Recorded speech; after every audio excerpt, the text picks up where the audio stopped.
नमो अरियन्ताणं नमो सिद्धाणं नमो आयर्याणं नमो उज्जयाणं नमो लय सव्वसाहूणम् एषो पञ्चनमुक्कारो सव्वपावपणासणो मङ्गलाणं च सव्वेसिं पठमं होयि मङ्गलं मङ्गलं भगवान् वीरो मङ्गलं गौतमप्रभु मङ्गलं स्थूलिभद्राद्या जैनधर्मोऽस्तु मङ्गलम् अज्ञानतिमिरान्धानां ज्ञानाञ्जनशलाकया नेत्रमुन्मीलितं येन तस्मै श्रीगुरवे नमः।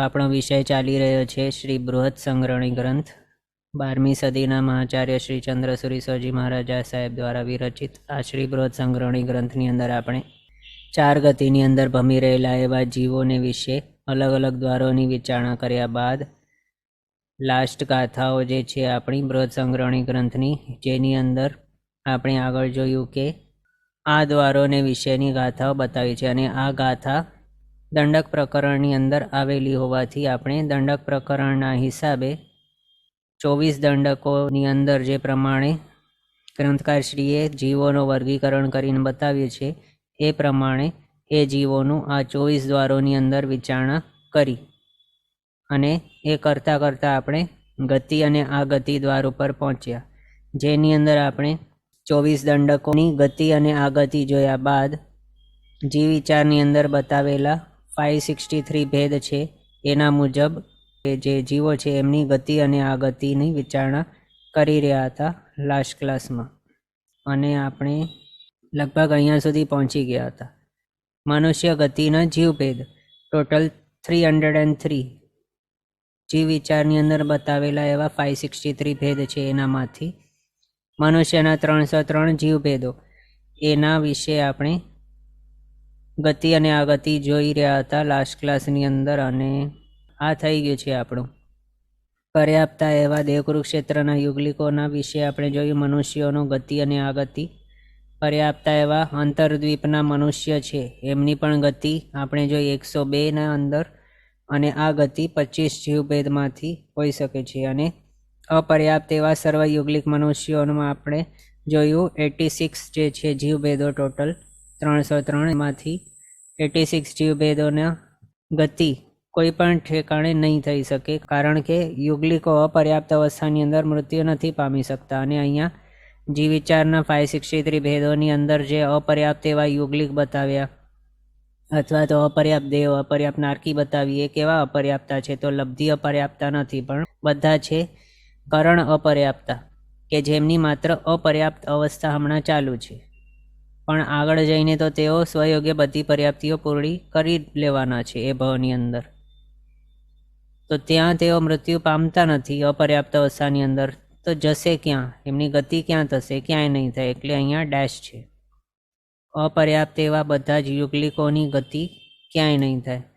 મનુષ્ય હોય કે તિર્યંશ હોય યુગલિક, કે પછી દેવો હોય કે નારકી હોય, એ બધાની. પછી આ ગતિ એટલે કેવા જીવો મૃત્યુ પામીને અહીંયા અપર્યાપ્ત એવા યુગલિક મનુષ્ય બની શકે. તો આગળ આપણે જે પણ જોયું છે, જે ક્ષેત્રની અંદરના વિષયની વિચારણા હોય તે ક્ષેત્રના પર્યાપ્ત એવા યુગલિકોની જેમ સેમ આ ગતિ સમજવાની. એટલે જો સમજો કે અહીંયા છે પર્યાપ્ત અંતરદ્વીપના મનુષ્યોની આ ગતિ આ લખેલી, તો આપણને જો અપર્યાપ્ત એવા અંતરદ્વીપના મનુષ્યોની જોવી હોય આ ગતિ, તો આ સેમ સમજવાનું 25. એ જ રીતે બાકીના જે આગળ આપણે જોયેલા છે એમ સેમ સમજવાનું. અહીંયા સુધી આપણે જોયું. પછી આગળ સમોર્ષિમ મનુષ્યો. સમોર્ષિમ મનુષ્યો કેટલા છે? 563 ભેદમાંથી 303 છે મનુષ્યના જીવભેદ. એમાં એ સમોર્ષિમ મનુષ્યોના જીવભેદ કેટલા છે? તો 101. અને સમોર્ષિમ મનુષ્ય ક્યારે પણ કેવા હોય? અપર્યાપ્તા જ હોય છે. પર્યાપ્તિઓ પોતાની પૂરી નથી જ કરી શકતા, અપર્યાપ્ત અવસ્થામાં જ મૃત્યુ પામી જાય છે. એ આપણે આગળ જોઈલું છે.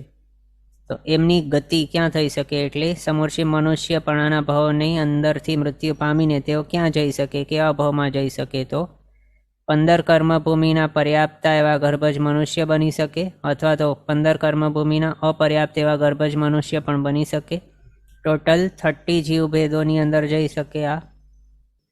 પછી 101 એવા અપર્યાપ્ત સમોર્ષિમ મનુષ્યના ભાવની અંદર જઈ શકે, એટલે સમોર્ષિમ મનુષ્ય મૃત્યુ પામીને પાછો સમોર્ષિમ મનુષ્ય બની શકે. એ જ બતાવ્યું. 101માંથી મૃત્યુ પામે પાછું 101માં ઉત્પન્ન થઈ શકે.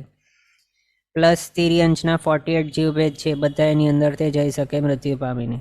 આ રીતે ટોટલ 30 પ્લસ 101 પ્લસ 48 179 જીવભેદોની અંદર કોઈક સમૂર્છિમ મનુષ્ય હોય તે મૃત્યુ પામીને જઈ શકે છે.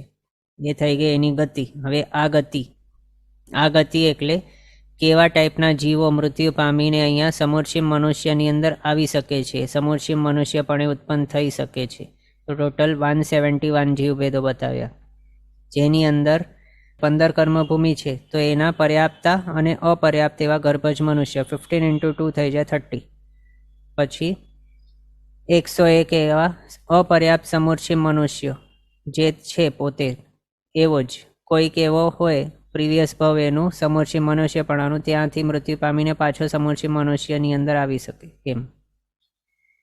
એ થઈ ગયા 101 જીવભેદ. પછી તિર્યંચોના 40 જીવભેદ માત્ર. કોને માઇનસ કર્યા? તો રૂલ યાદ કરવાનું. તેવકાય ને વાવકાય છે, ભલે સૂક્ષ્મ હોય, બાદર હોય, પર્યાપ્ત હોય, અપર્યાપ્ત હોય, બધા જ ટાઈપના તેવકાય ને બધા ટાઈપના વાવકાય, તેઓ મૃત્યુ પામીને ક્યારે પણ ડિરેક્ટલી મનુષ્ય નહીં બની શકે. વાયા બની શકે પણ ડિરેક્ટલી નહીં બની શકે મનુષ્ય, તેવકાય ને વાવકાય મૃત્યુ પામીને. એટલે તેવ વાવમાંથી આ ગતિ નહીં થાય સમૂર્છિમ મનુષ્યના જીવભેદની અંદર. તિર્યંચોના 48 છે, એમાંથી 4 તેવકાયના કાઢ્યા અને 4 વાવકાયના જીવભેદ કાઢ્યા. 40 જીવભેદ બચી ગયા. એટલે 30 + 101 + 40 કરીએ તો 171 જીવભેદ થઈ જાય છે. એનામાંથી આ ગતિ પોસિબલ છે સમૂર્છિમ મનુષ્યના 101 જીવભેદોની અંદર. અહીંયા સુધી આપણે મનુષ્ય ગતિ કમ્પ્લીટલી જોઈ લીધી, જેની અંદર કર્મભૂમિના બધા જીવ જોયા મનુષ્યો, પર્યાપ્ત ને અપર્યાપ્ત. અકર્મભૂમિના પર્યાપ્ત ને અપર્યાપ્ત મનુષ્ય એટલે યુગલિકો બધા જોયા. 56 અંતરદ્વીપના યુગલિકો જોયા, પર્યાપ્ત અપર્યાપ્ત મનુષ્યો. પછી સમૂર્છિમ પ્રકારના 101 ભેદ જીવભેદ પણ જોઈ લીધા મનુષ્યના. ટોટલ 303 જીવભેદો આપણે જોયા મનુષ્યોના જ, અને એમના વિશે ગતિ અને આ ગતિની વિચારણા કરી. હવે નેક્સ્ટ આગળ યુગલિક તિર્યંચો. તો યુગલિક તિર્યંચોની ગતિ અને આ ગતિ ક્યાં કઈ રીતે થઈ શકે? તો પહેલાં તો યુગલિક તિર્યંચની અંદર માત્ર 4 જીવભેદ આવે છે. તિર્યંચો કેટલા છે? તિર્યંચના જીવભેદ 48 છે. એ 48માંથી માત્ર 4 જીવભેદની અંદર યુગલિક હોઈ શકે છે કોઈ તિર્યંચ. કયા કયા જીવભેદની અંદર હોઈ શકે? તો પર્યાપ્ત એવા ચતુષ્પદના જીવભેદની અંદર હોઈ શકે, કે પર્યાપ્ત એવા ખેચરના જીવભેદની અંદર હોઈ શકે, અને એ બે સેમ અપર્યાપ્ત અવસ્થાવાળા, એટલે અપર્યાપ્ત યુગલિક, ચતુષ્પદ અને ખેચર એમની અંદર હોઈ શકે છે. અને કયા કયા નથી? તો એકેન્દ્રિય બધાય નથી. એકેન્દ્રિય 22 કોઈ નથી. વિકલેન્દ્રિય 6 કોઈ નથી. 22 ને 6 કેટલા થઈ ગયા? 28 કોઈ નથી. પછી પંચેન્દ્રિયની અંદર 5 પ્રકારના છે. કયા કયા? તો જલચર, ચતુષ્પદ, પૂર પરિસર્પ, ભુજ પરિસર્પ ને ખેચર. 5 પ્રકારના છે પંચેન્દ્રિયો મુખ્યપણે. એનામાંથી યુગલિક એવા તિર્યંચ કોણ હોઈ શકે? તો માત્ર ચતુષ્પદ હોઈ શકે અથવા તો ખેચર હોઈ શકે. આ બે જે છે પ્રકારના પંચેન્દ્રિય તે જ માત્ર હોઈ શકે યુગલિકપણાવાળા.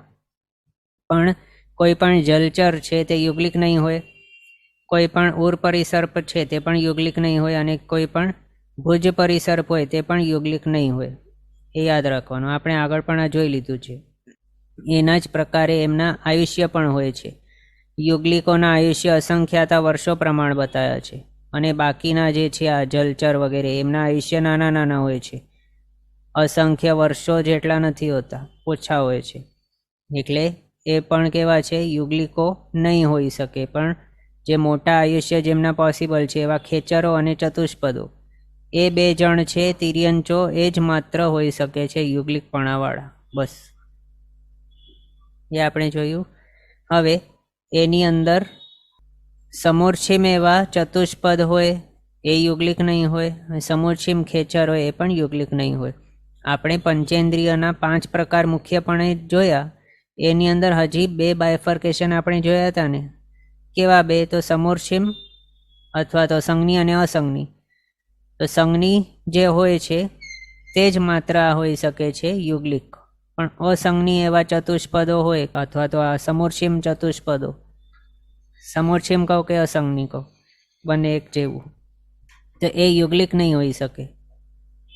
કોણ હોઈ શકે? તો માત્ર ગર્ભ જેવા જે હોય ચતુષ્પદો તે જ હોઈ શકે છે યુગલિકપણાવાળા.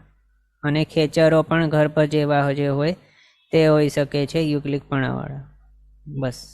અને એ પણ બધા કેવા જાણવાના? બધા છે લબ્ધિ પર્યાપ્તા, એટલે કે પર્યાપ્ત નામકર્મના ઉદયવાળા છે, તે જ હોઈ શકે છે યુગલિક. આગળ જ હમણાં જ આપણે જોયું કે કોઈ પણ જીવ કેવી કેવી અવસ્થાવાળા હોય, તેઓ માત્ર પર્યાપ્ત જ હોઈ શકે. તો એક તો છે દેવો, પછી નારકીઓ, પછી યુગલિક મનુષ્યો અને યુગલિક તિર્યંચો. મુખ્યપણાવાળા આ જે છે 4 પ્રકારના જીવભેદો, તેઓ માત્ર પર્યાપ્ત નામકર્મના ઉદયવાળા જ હોઈ શકવાના, પણ અપર્યાપ્ત નામકર્મનો ઉદય તેમને ક્યારે પણ નહીં હોય. આ રૂલ જ છે, બધે ઠેકાણે એપ્લાય થઈ જશે. મેન આપણે લખતા હોઈએ ને બેઝિક રૂલ્સ, 2 + 2 = 4, એમ જ થાય. તો એ રીતે આને યાદ રાખી લેવાનું બેઝિક રૂલની જેમ. એ કેટેગરીની અંદર એ કોઈ પણ દેવ હોય, નારકી હોય કે યુગલિક તિર્યંચ હોય, યુગલિક મનુષ્ય હોય, ક્યારે પણ પર્યાપ્ત નામકર્મના ઉદયવાળો જોવાનો. અને પર્યાપ્ત નામકર્મના ઉદયવાળો છે એનો મિનિંગ શું? કે તે લબ્ધિ પર્યાપ્તો છે. લબ્ધિ પર્યાપ્ત છે એનો મિનિંગ શું? કે તે કમ્પલસરી પોતાની સ્વયોગ્ય પર્યાપ્તિઓ પૂર્ણ કરીને પછી જ મૃત્યુ પામશે, એવો. આટલું સમજ્યા? એના હિસાબે પર્યાપ્ત આવી ગયું. પછી હવે અહીંયા અપર્યાપ્ત કઈ રીતે આવ્યું? તો આપણે મનુષ્યના માટે જે પ્રમાણે જોયું, મનુષ્ય યુગલિકના માટે સેમ અહીંયા એપ્લાય કરવાનું. અપર્યાપ્ત યુગલિક ચતુષ્પદ અને ખેચર કેવા હોય? તો એ માત્ર એ અપર્યાપ્ત અવસ્થામાં રહેલા હોય તેમને જ અહીંયા બતાવ્યો છે. એટલે કેવા? તો કરણ અપર્યાપ્ત જીવો છે તો લબ્ધિ પર્યાપ્તા, પણ તેમની અવસ્થા હમણાં કેવી છે? અપર્યાપ્ત અવસ્થાવાળા છે, કરણ અપર્યાપ્ત છે. એ અહીંયા આ જીવભેદની અંદર ગણેલા છે. હવે એક એક કરીને જોતા જઈએ. પર્યાપ્ત એવા યુગલિક ચતુષ્પદનો એક જીવભેદ, એની ગતિ ક્યાં થઈ શકે? તો તે ક્ષેત્રના પર્યાપ્ત એવા યુગલિક મનુષ્યની જેમ. પર્યાપ્ત યુગલિક ચતુષ્પદ એની. તો પર્યાપ્ત યુગલિક ચતુષ્પદ એ યુગલિકો ક્યાં હોઈ શકે? તો આપણે આગળ અકર્મ ભૂમિઓ જોઈ. અકર્મ ભૂમિઓ કઈ કઈ છે? તો જો આપણે આપણા જંબુદ્વીપની અંદર જોઈએ તો દેવકુરુ ઉત્તર કુરુક્ષેત્ર આવી ગયું, પછી રમ્ય ક્ષેત્ર, હરિવર્ષ ક્ષેત્ર એ આવી ગયો, અને હિરણ્યવન ક્ષેત્ર અને હિમવન ક્ષેત્ર એ આવી ગયો. ટોટલ 6 અકર્મ ભૂમિઓ આવી ગઈ છે. અને બાકી 56 અંતરદ્વીપ આવેલા છે કે જ્યાં યુગલિક મનુષ્યો હોય છે. તો અહીંયા બતાવ્યું ગતિ કઈ રીતની છે? તો તે ક્ષેત્રના પર્યાપ્ત એવા યુગલિક મનુષ્યની જેમ.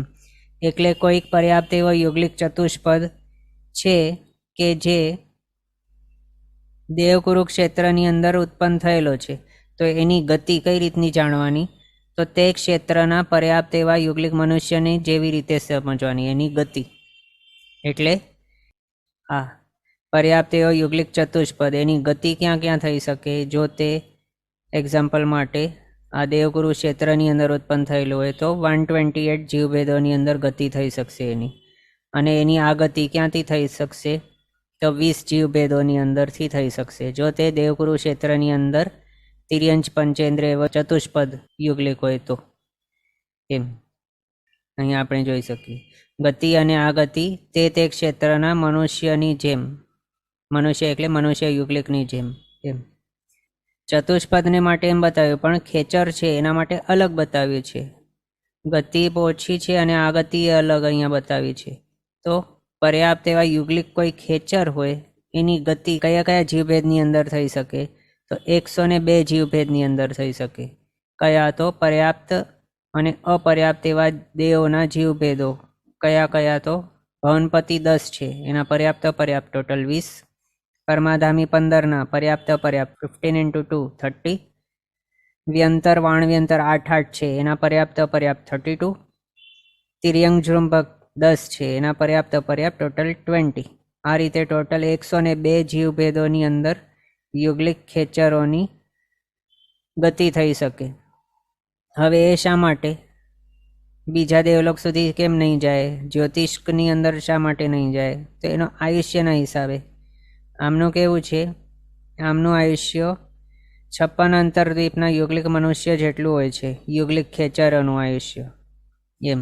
પણ યુગલિક ચતુષ્પદો છે એમનું આયુષ્ય 30 અકર્મભૂમિની અંદર જો જન્મેલા હોય તો ત્યાં 30 અકર્મભૂમિના જે છે મનુષ્યો એમના જેટલું, અને 56 અંતરદ્વીપની અંદર ઉત્પન્ન થયેલા હોય તો પછી ત્યાંના મનુષ્ય જેટલું એવું હોય છે. પણ યુગલિક ખેચર ક્યાં પણ હોય એનું આયુષ્ય એ માત્ર 56 અંતરદ્વીપના યુગલિક મનુષ્ય જેટલું જ હોય છે, એનાથી વધારે રહેતું નથી એમ.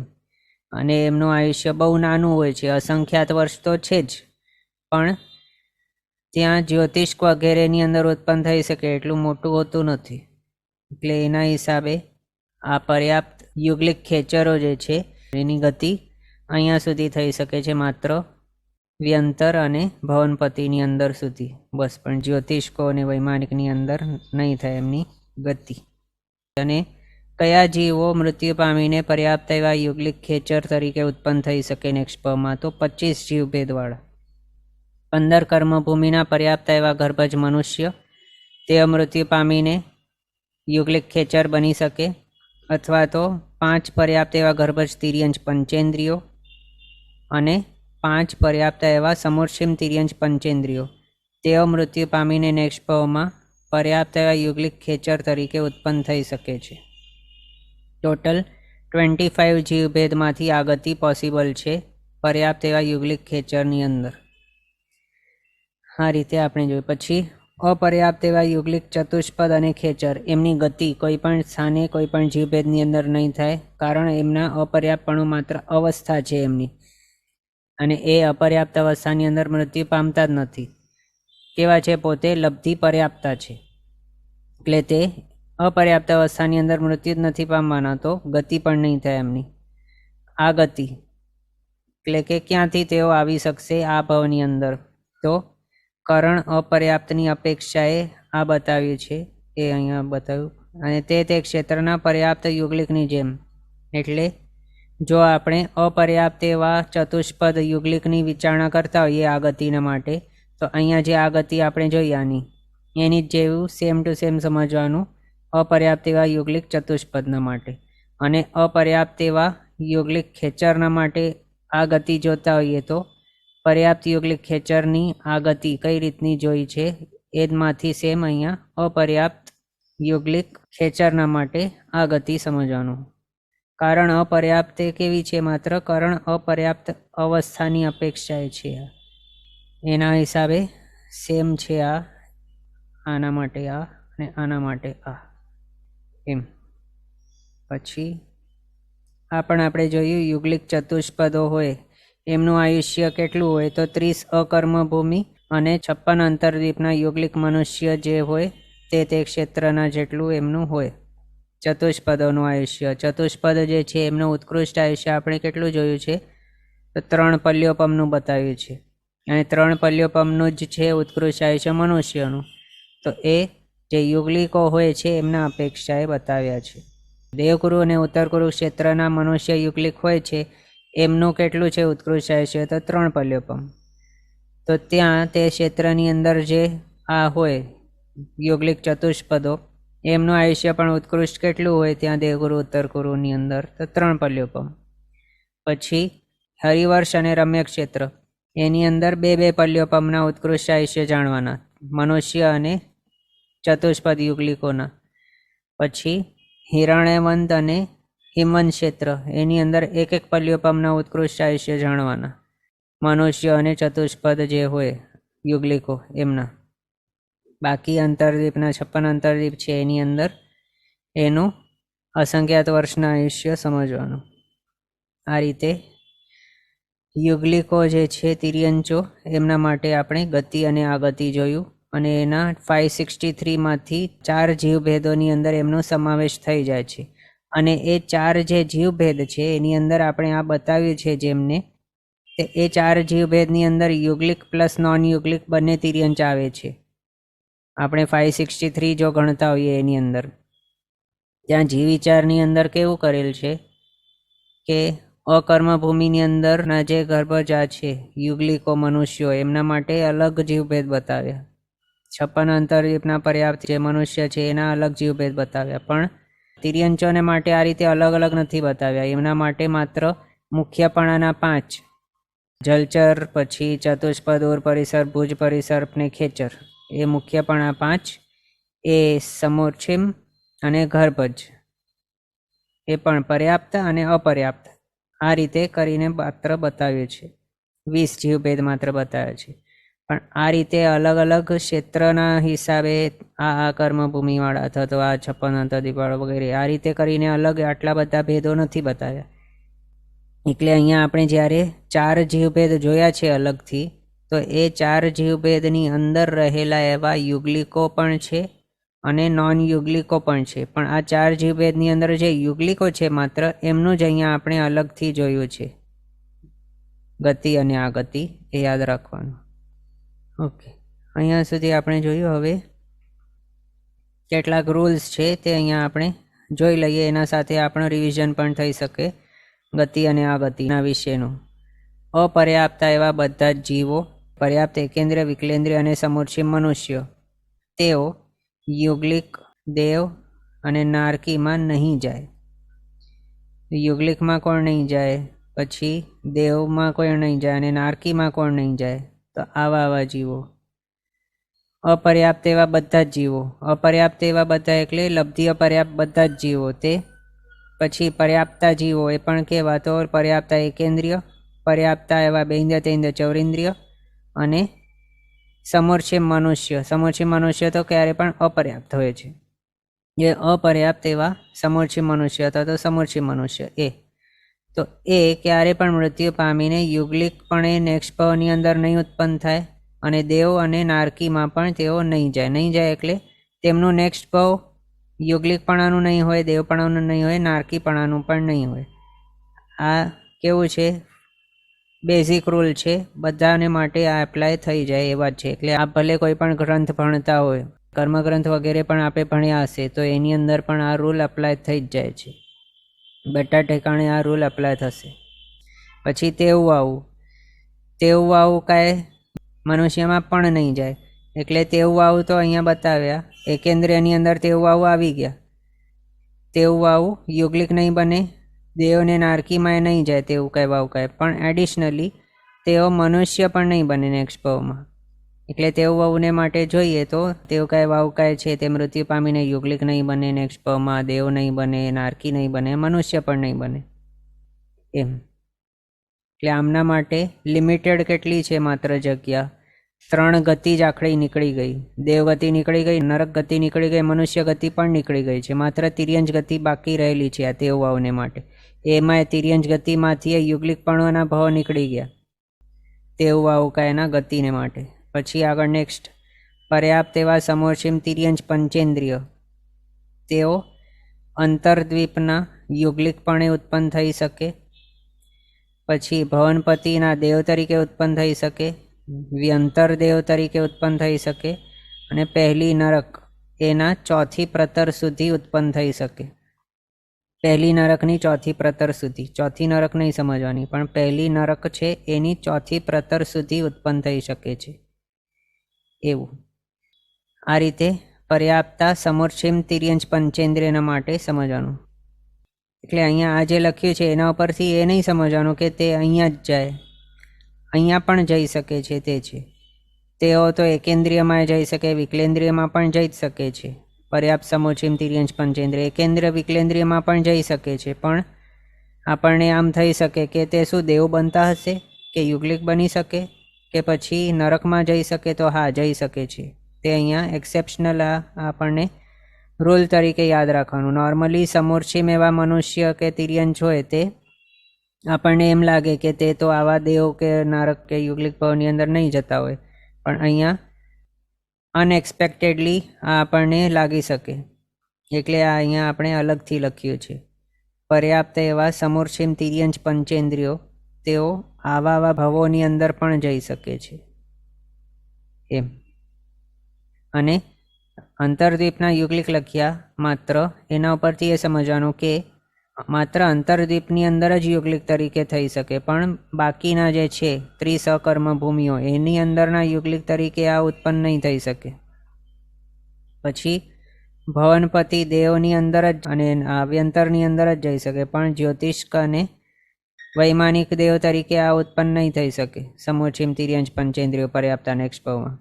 પછી માત્ર પહેલી નરક સુધી જ જઈ શકે, પણ માત્ર 4th પ્રતર સુધી જ જઈ શકે. એનાથી નીચલી પ્રતરોની અંદર અથવા તો નીચલી નરકોની અંદર આ ઉત્પન્ન નહીં થાય, એમ યાદ રાખવાનું. પછી પર્યાપ્તા એવા ગર્ભજ તિર્યંચ પંચેન્દ્રિયો તેઓ યુગલિકમાં જઈ શકે, 8મા દેવલોક સુધી જઈ શકે, 7મી નરક સુધી પણ જઈ શકે, એ બતાવ્યું.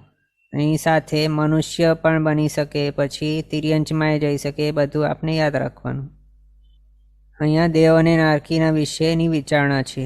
દેવ અને નરકની અંદર જો જાય તો ક્યાં સુધી જઈ શકે તે 8મા દેવલોક સુધી બતાવ્યું. એનો મિનિંગ શું લેવાનું કે નીચલા એવા બધા દેવલોકની અંદર જાય છે. નીચલા કયા? તો ભવનપતિ ને વ્યંતર, એ નીચે આવી ગયા. પછી જ્યોતિષ્ક એનાથી ઉપર આવ્યા, અને પછી વૈમાનિકો સ્ટાર્ટ થાય છે. તો એ પહેલોથી 8મો વૈમાનિક, ટોટલ આટલા જ છે દેવલોકો એની અંદર સુધી જઈ શકે છે પર્યાપ્ત એવા ગર્ભજ તિર્યંચ પંચેન્દ્રિયો, એ જાણ્યું. પછી યુગલિક પણ બની શકે છે તેઓ. એ યુગલિકની અંદર મનુષ્ય હોય કે તિર્યંચ યુગલિક હોય, બંને આવી ગયા, બંને સમજવાના. પછી નરકની અંદર જો જાય તો 7મી નરક સુધી જઈ શકે છે તેઓ, એ બતાવ્યું. પર્યાપ્ત એવા ગર્ભજ તિર્યંચ પંચેન્દ્રિયને માટે એમ. પણ હવે તે ગર્ભજ તિર્યંચ પંચેન્દ્રિય છે તે જો ભુજ પરિસર્પ હોય તો ક્યાં સુધી જઈ શકે? તો પહેલી 2 નરક સુધી જઈ શકે. એટલે પહેલી નરકની અંદર ઉત્પન્ન થઈ શકે, અથવા તો બીજી નરકની અંદર પણ ઉત્પન્ન થઈ શકે. ખેચરો કોઈ હોય તો તે પહેલી 3 નરક સુધી જઈ શકે છે નેક્સ્ટ ભાવમાં. ચતુષ્પદ છે તે મૃત્યુ પામીને પહેલી 4 નરકના નારકી તરીકે ઉત્પન્ન થઈ શકે. ઉર પરિસર્પ કોઈ હોય, સર્પ વગેરે જેવા, તે પહેલી 5 નરક સુધી ઉત્પન્ન થઈ શકે છે નારકી તરીકે. જલચરો હોય તેઓ 7 નરકની અંદર ઉત્પન્ન થઈ શકે છે નારકી તરીકે. આ રીતે આપણે આ જાણ્યું. પછી પર્યાપ્ત એવા ગર્ભજ મનુષ્યો, તેઓ બધા જીવભેદોની અંદર એમની ગતિ થઈ શકે છે. પણ સ્ત્રીવેદી છે તે 6 નરક સુધી જઈ શકે માત્ર, 7મી નરકમાં નહીં જાય. પુરુષવેદી 7 નરક સુધી જઈ શકે છે. યુગલિકોને માટે બતાવ્યું કે તે દેવલોકમાં જ જાય, એ નિયમ જ છે. યુગલિકમાં રહીને ભલે તે તિર્યંચ યુગલિક હોય કે મનુષ્ય યુગલિક હોય, તે મૃત્યુ પામીને દેવ જ બનશે નેક્સ્ટ ભાવમાં. હવે જો તે હિમવંત અને હિરણ્યવંશ ક્ષેત્રનો યુગલિક મનુષ્ય હોય તો તે પહેલા દેવલોક સુધી જઈ શકે. શુદ્ધિ બતાવ્યું છે, એના હિસાબે ભવનપતિ વ્યંતર જ્યોતિષ પણ લઈ લેવાના. એટલે કે તે ભવનપતિ વ્યંતર જ્યોતિષ દેવ પણ ઉત્પન્ન થઈ શકે નેક્સ્ટ ભાવમાં, અથવા તો ફર્સ્ટ દેવલોકની અંદર પણ ઉત્પન્ન થઈ શકે. એના આયુષ્ય ઉપરથી એ ડિસાઇડ થાય. પછી હરિવર્ષ ક્ષેત્ર, રમ્ય ક્ષેત્ર, દેવકુરુ, ઉત્તર કુરુ ક્ષેત્રના યુગલિક મનુષ્યો, આ બધા જે છે તેઓ નેક્સ્ટ ભાવની અંદર બીજા દેવલોક સુધી ઉત્પન્ન થઈ શકે. 56 અંતરદ્વીપ છે એના યુગલિક મનુષ્યો નેક્સ્ટ ભાવમાં ભવનપતિ ને વ્યંતર દેવ તરીકે ત્યાર સુધી ઉત્પન્ન થઈ શકે છે. હમણાં જ આપણે જોયું કે તેઓ જ્યોતિષ અને વૈમાનિકની અંદર ઉત્પન્ન નહીં થાય. પછી યુગલિક તિર્યંચો, યુગલિક તિર્યંચમાં માત્ર ચતુષ્પદ કે ખેચર જ હોય છે, એ બતાવ્યું છે. હવે એ આપણે આગળ કઈ રીતે જાણ્યું હતું કે તેમના આયુષ્ય છે એના ઉપરથી કહી શકાય છે કે તે યુગલિક હશે કે નહીં હશે. એ કઈ રીતે કહેવાય? તો યુગલિકોને માટે બતાવ્યું છે કે તેમનું આયુષ્ય કેટલું હોય? તો અસંખ્ય વર્ષ પ્રમાણ હોય છે મિનિમમ.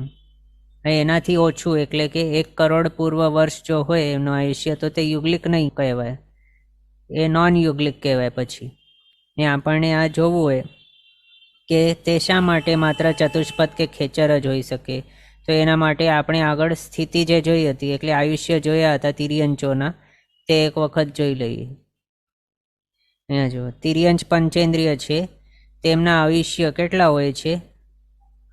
તો જો ગર્ભજ જલચર હોય તો એનો ઉત્કૃષ્ટ આયુષ્ય છે 1 કરોડ પૂર્વ વર્ષ. અને યુગલિકોનો મિનિમમ આયુષ્ય કેટલું છે? અસંખ્ય વર્ષો છે. એટલે 1 કરોડ પૂર્વ વર્ષથી વધારે આયુષ્ય એનો હોય તો જે યુગલિકપણાને પામી શકે અથવા તો યુગલિક કહી શકાય. પણ આ જલચરનો ઉત્કૃષ્ટ આયુષ્ય જ કેટલું છે? ગર્ભજ જલચરનો તો માત્ર 1 કરોડ પૂર્વ વર્ષ જ છે બસ. એટલે એ યુગલિક નહીં હોઈ શકે. પછી ચતુષ્પદ જોઈએ તો એ 3 પલ્યોપમના ઉત્કૃષ્ટ આયુષ્યવાળા હોય છે ગર્ભજ ચતુષ્પદો. એટલે આમને યુગલિક પણ હોઈ શકે અથવા તો યુગલિક એવા ચતુષ્પદ હોઈ શકે છે, ચતુષ્પદ યુગલિક. પછી ઉર પરિસર્પ જોઈએ, એનું ઉત્કૃષ્ટ આયુષ્ય કેટલું છે? 1 કરોડ પૂર્વ વર્ષ. એ જ રીતે ભુજ પરિસર્પનું પણ કેટલું છે ઉત્કૃષ્ટ આયુષ્ય? 1 કરોડ પૂર્વ વર્ષ. તો આ જલચર, ઉર પરિસર્પ, ભુજ પરિસર્પ ત્રણેય કેવા છે? માત્ર 1 કરોડ પૂર્વ જેટલા ઉત્કૃષ્ટ આયુષ્યવાળા છે. અને યુગલિકોના આયુષ્યનો કન્ડિશન જ ફૂલફિલ અહીંયા થતું નથી. અસંખ્ય વર્ષોનું એમનું હોય છે આયુષ્ય. અને સામાન્યથી એમ જ કહેવાય છે કે જેમનું આયુષ્ય 1 કરોડ પૂર્વ વર્ષથી વધારે હોય એમને અસંખ્ય વર્ષના આયુષ્યવાળા કહેવાય. અથવા તો 1 કરોડ પૂર્વ વર્ષ અને એનાથી ઓછા આયુષ્યવાળા જે હોય જીવો તેઓ યુગલિક નહીં હોય, નોન યુગલિક હોય એમ. અને આમના ઉત્કૃષ્ટ આયુષ્ય જ કેટલા છે? 1 કરોડ પૂર્વ વર્ષ છે. તો યુગલિકના કન્ડિશનની અંદર જ તેઓ આવતા નથી. એટલે જલચર, ઉર પરિસર્પ ને ભુજ પરિસર્પ આ યુગલિક નહીં હોઈ શકે. પણ કોણ હોઈ શકે યુગલિક? તો આ ચતુષ્પદો કે જેમનું ઉત્કૃષ્ટ આયુષ્ય છે 3 પલ્યોપમ. અને ખેચરો જેમનો ગર્ભજપણાવાળા જે છે એમનું ઉત્કૃષ્ટ આયુષ્ય છે પલ્યોપમનો અસંખ્યાત્મો ભાગ એટલું. અને આ પલ્યોપમનો અસંખ્યાત્મો ભાગ તે પણ અસંખ્ય વર્ષો પ્રમાણ હોય છે. 1 કરોડ પૂર્વ વર્ષથી મોટું હોય છે આ પલ્યોપમનો અસંખ્યાત્મો ભાગ જે બતાવ્યો છે. એટલે આ ખેચરો પણ કેવા હોય છે? યુગલિક હોઈ શકે છે જો તેમનું આટલું મોટું આયુષ્ય હોય તો. તેવા જ એના હિસાબે અહીંયા આપણે સમજી શકીએ કે યુગલિક તિર્યંચ માત્ર આ 2 હોઈ શકે, ચતુષ્પદો અને આ ખેચર. પણ આ 3 છે જલચર, ઉર પરિસર્પ ને ભુજ પરિસર્પ, તેઓ યુગલિક નહીં હોય. પછી યુગલિક ચતુષ્પદો તે ક્ષેત્રના યુગલિક મનુષ્યોની જેમ તેમની ગતિ અને આગતિ જાણવી. યુગલિક ખેચરો એમની ગતિ આગતિ અંતર્દ્વીપના યુગલિક મનુષ્યોની જેમ સમજવાની. હવે એની જેમ શા માટે કહ્યું? કારણ અંતર્દ્વીપના યુગલિક મનુષ્યો છે એમનું આયુષ્ય કેટલું હોય છે યુગલિકોનું? અંતર્દ્વીપના ઉત્કૃષ્ટ આયુષ્ય પલ્યોપમનો અસંખ્યાત્મો ભાગ હોય છે. એના જ હિસાબે એમની ગતિ આગતિ જ્યાં થાય એ જ સેમ ગતિ આગતિ યુગલિક ખેચરોની પણ જાણવી. સિમ્પલ છે. આ પણ કેવા છે? બધા રૂલ જેવા જ છે. બધા યાદ રાખશો તો આપ ટેબલ ફોર્મ કરી શકશો આપના હિસાબે, જે આપણે ગતિ આગતિના જોયા છે તે. પછી દેવો, તેઓ અપર્યાપ્તપણામાં અથવા તો વિકલેન્દ્રિયપણામાં કે યુગલિકપણાવાળા અથવા તો દેવ કે નારકીમાં નહીં જાય. એટલે કે કોઈક દેવ છે તે મૃત્યુ પામીને નેક્સ્ટ ભાવમાં અપર્યાપ્ત અવસ્થાની અંદર મૃત્યુ પામવાનો હોય એવો લબ્ધિ અપર્યાપ્ત ભાવની અંદર ઉત્પન્ન નહીં થશે નેક્સ્ટ ભાવમાં કોઈક દેવ. પછી કોઈક દેવ મૃત્યુ પામીને બેન્દ તૈંદ ચૌરેન્દ્રિયપણાના ભાવની અંદર નહીં જાય. પછી કોઈક દેવ એ યુગલિકપણાના ભાવની અંદર નહીં જાય. એટલે કોઈ એવું નહીં થાય કે કોઈક દેવ મૃત્યુ પામ્યો અને નેક્સ્ટ ભાવની અંદર દેવકુરુ, ઉત્તરકુરુ વગેરેનો યુગલિક મનુષ્ય કે તિર્યંચ બની ગયો, એવું નહીં થાય. પછી દેવ મૃત્યુ પામીને દેવ નહીં થાય, દેવ મૃત્યુ પામીને નારકી નહીં થાય. પછી બીજા દેવલોક સુધીના દેવો તેઓ બાદર પર્યાપ્ત પૃથ્વીકાય, બાદર પર્યાપ્ત અપકાય અને બાદર પર્યાપ્ત એવા પ્રત્યેક વનસ્પતિકાયની અંદર જઈ શકે છે. અથવા તો ગર્ભજ તિર્યંચ પંચેન્દ્રિયની અંદર જઈ શકે અથવા તો ગર્ભજ મનુષ્યમાં પણ જાય છે. પોસિબિલિટી આની છે બીજા દેવલોક સુધીના જ દેવોની. બીજા દેવલોક સુધીના એટલે ભવનપતિ, વ્યંતર, જ્યોતિષ્ક અને પહેલો બીજો વૈમાનિક, આટલા જીવો જે છે દેવો એમના માટે આ બતાવ્યું છે. પછી આપણે આગળ આ જોયું હતું દેવોની ગતિ અને આ ગતિ, એની અંદર પર્યાપ્ત એવા સનતથી સહસ્રાર સુધી એટલે 3 થી 8મા દેવલોક સુધીના જે દેવો છે તેઓ 5 પર્યાપ્ત એવા ગર્ભ તિર્યંચ પંચેન્દ્રિયોની અંદર પણ ઉત્પન્ન થઈ શકે છે. લોકાંતિક છે, પછી પર્યાપ્ત સનત કિલ્બિશિક એટલે બીજા ને ત્રીજો કિલ્બિશિક. 3 કિલ્બિશિકો છે ટોટલ 563 જીવભેદમાં. એનામાંથી પહેલો નહીં પણ બીજો ને ત્રીજો કિલ્બિશિક એટલા સુધી એમનું બતાવ્યું. આ દેવો છે તેઓ મૃત્યુ પામીને ગર્ભસ્થ તિર્યંશ પંચેન્દ્રિયની અંદર પણ ઉત્પન્ન થઈ શકે છે. એટલે મેન અહીંયા શું છે, 8મા દેવલોક સુધીવાળા દેવો જે છે તેઓ નેક્સ્ટ ભાવની અંદર ગર્ભસ્થ તિર્યંશ પંચેન્દ્રિયોના 5 જીવભેદની અંદર પણ ઉત્પન્ન થઈ શકે છે. 9મો દેવલોક અને એના ઉપરના દેવો માત્ર ગર્ભસ્થ મનુષ્યમાં જ જઈ શકે. અને અહીંયા આપણે જોયું બીજા દેવલોક સુધીના, પછી 3જાથી 8મો દેવલોક તેઓ ગર્ભસ્થ તિર્યંશ પંચેન્દ્રિય અને મનુષ્ય ગર્ભજ એની અંદર જઈ શકે છે. આટલું. પછી હવે નારકીઓ. તો નારકીઓ નેક્સ્ટ ભાવની અંદર અપર્યાપ્ત અવસ્થામાં મૃત્યુ પામવાવાળા ભાવની અંદર નહીં જાય. એટલે ઇન શોર્ટ તેઓ લબ્ધિ અપર્યાપ્ત ભાવની અંદર નહીં જાય નેક્સ્ટ ભાવમાં નારકીઓ. પછી સમોર્ષિમપણાના ભાવની અંદર નહીં જાય, યુગલિકપણાવાળા ભાવની અંદર નહીં જાય એટલે યુગલિક નહીં બને, દેવમાં નહીં જાય એટલે દેવ નહીં બને ને નારકીમાં નહીં જાય. એટલે નારકી મૃત્યુ પામીને દેવ નહીં બને, નારકી નહીં બને, યુગલિક નહીં બને, સમોર્ષિમ કોઈ પણ પ્રકારનો જીવ નહીં બને અને લબ્ધિ અપર્યાપ્ત ભાવની અંદર નહીં જાય. સમોર્ષિમની અંદર નહીં જાય એનો મિનિંગ શું લેવાનો? એકેન્દ્રિયથી ચૌરેન્દ્રિય બધા કેવા હોય છે? કમ્પલસરી બધા સમોર્ષિમ જ હોય છે. એટલે કોઈ પણ નારકી એકેન્દ્રિય, બેન્દ, તેન્દ, ચૌરેન્દ્રિય ભાવની અંદર નહીં જાય. પ્લસ સમોર્ષિમ એવા પંચેન્દ્રિય ભાવની અંદર પણ તિર્યંશપણાની અંદર નહીં જાય. અને સમોર્ષિમ એવા મનુષ્ય તરીકે પણ ઉત્પન્ન નહીં થાય. માત્ર આટલું એક વર્ડ છે એના ઉપરથી આટલું બધું આપને સમજવાનું.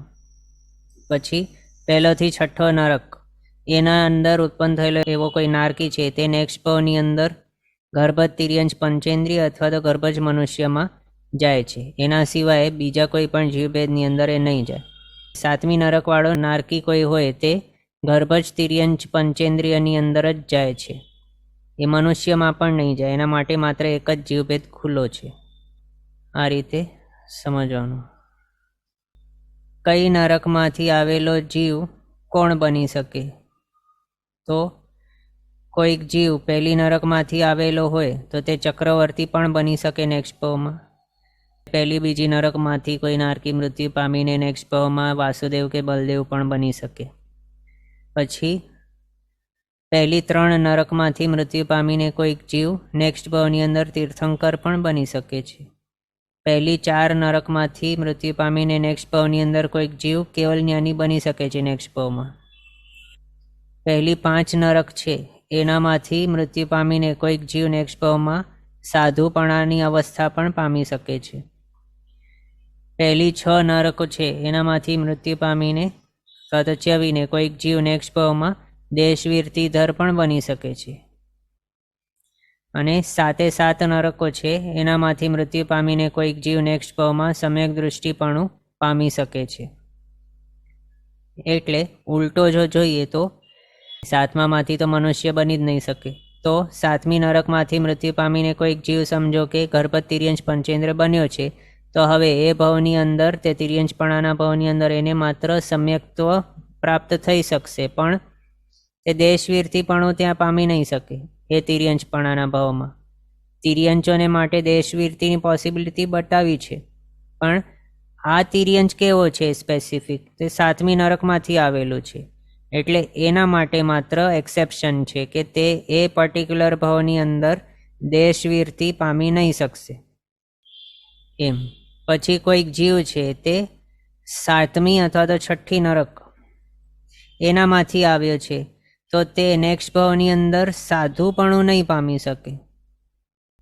6ઠ્ઠી 7મી નરકવાળો કોઈક જીવ મૃત્યુ પામીને આવ્યો હોય તો 7મીમાંથી આમ પણ મનુષ્ય નહીં બને, તો 6ઠ્ઠીમાંથી કોઈક જીવ મૃત્યુ પામીને મનુષ્ય બન્યો છે, તો એ ભાવની અંદર તે સાધુપણું નહીં પામે. તિર્યંશોને આમ પણ સાધુપણું નથી કહેલું, તો 7મી વાળો તિર્યંશ જ બની શકે નેક્સ્ટ ભાવમાં, અને તિર્યંશોને સાધુપણું હોય નહીં, એટલે 7મી વાળાને નેક્સ્ટ ભાવમાં સાધુપણું નહીં આવે.